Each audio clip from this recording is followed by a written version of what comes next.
I want to talk about some of the specific targets that Iran has done in Israel. But before I do, Joni, I believe you have a question for us, for Michael. Yeah, I do want you to talk about some of the casualties and people that have died from these attacks, from these missiles that have been sent into the civilian areas of Israel. But I had to mention this, Michael, as we're talking, that the Iranian people love Israel. And they don't agree with this regime, and it's important that we pray for them as well, isn't it? Yeah, there's so many. If you look at the social medias of young Iranians, they're celebrating what Israel's doing, coming against this oppressive regime that executes people in the streets, forces women to cover their hair, really an oppressive regime. And all of their money, all of their future is going into missiles and terrorism, and the young people don't want it.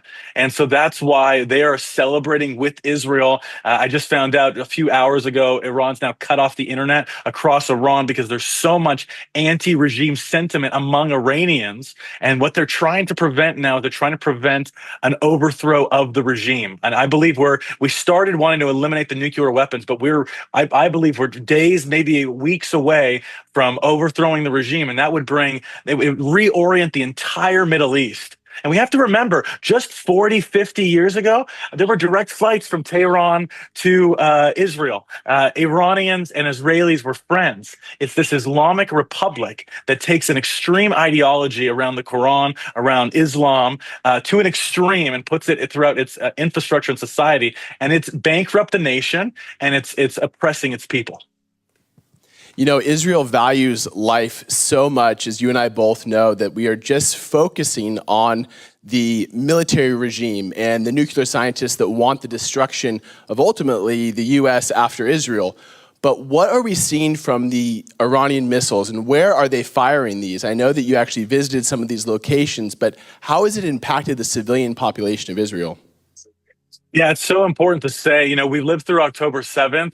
But what we've seen in the last 4 or 5 days, I've never imagined seeing destruction and chaos like this in Israel ever before. These ballistic missiles, not all of them are able to be intercepted. We're grateful for the Iron Dome, but it doesn't prevent everything.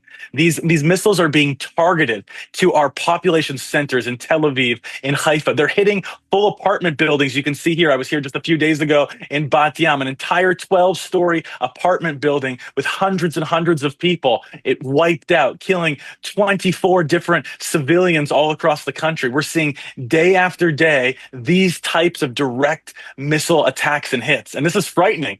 And if I know anything about Daystar, Daystar's funded more than anything work with the IDF and also work to protect Israeli civilians through bomb shelters. We now have the entire nation from north to south living in bomb shelters.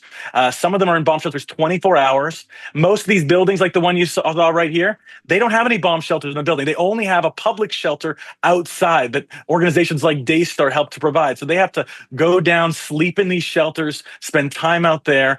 And now we have 500 people wounded, over 3,000 that are now displaced. They're homeless. They've escaped with just the clothes on their back. They need relief work more than ever before. And thanks to your generosity, Daystar is giving to partners all across the country that are assembling rapid response teams, that are providing critical food, water, supplies, emergency care kits, and also trauma care. And this is what we need to do at this time. Every single morning we're waking up, and we could just be moments away from a destruction like what you're seeing right here. And I'm sure that we're going to find a way to collaborate in the coming weeks. We've already done some really cool things to work with some partner organizations on the ground that we're going to be sharing with you soon. So go to daystar.com/Israel. Stay up to date with the projects and our on-the-ground support.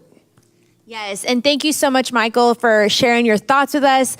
Like Jonathan said, you can go to daystar.com/Israel War for the latest news and find out how you can get involved. Let's continue to pray for the peace of Jerusalem, for the peace of Israel and the Middle East region.